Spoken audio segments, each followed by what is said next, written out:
I asked the question of Mr. Parnell, why haven't you started anywhere else?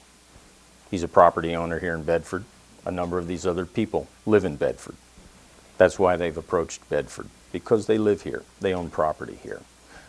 I'm assuming their intent will be to petition these other cities as well, but that's their choice. As far as throwing arrows, I feel like this group of citizens has been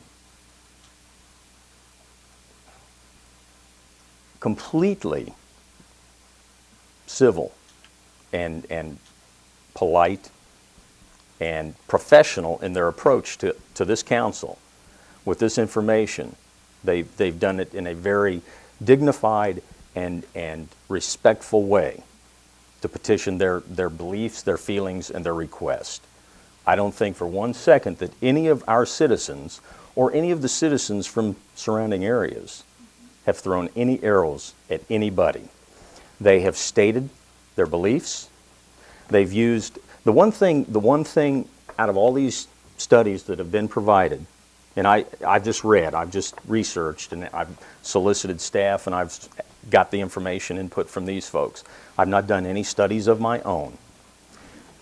But the one thing that I see here is an extreme from one side of the spectrum to the other, as far as constitutional, not constitutional, and everything in between.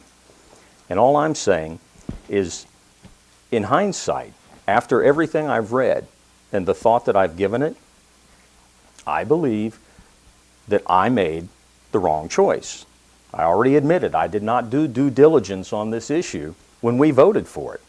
I didn't even consider the impact that it would have on this segment of our citizens. And I admit that freely and openly. But I also would prefer to see our police resources focused on chasing bad guys and writing tickets. And Mary, your examples about red light and so forth, very good.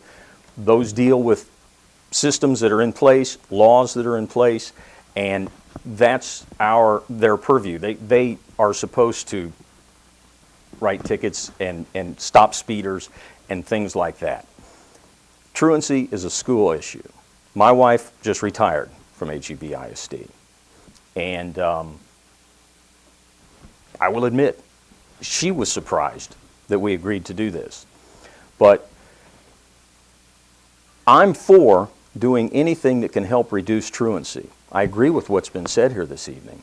I just think that this council would be diligent and wise to look at other avenues that could be pursued or considered to deal with truancy issues that wouldn't involve our police resources, and it wouldn't cause our homeschoolers and others in our community and surrounding communities to feel like they are losing their freedom to move about without being suspected or questioned for no cause.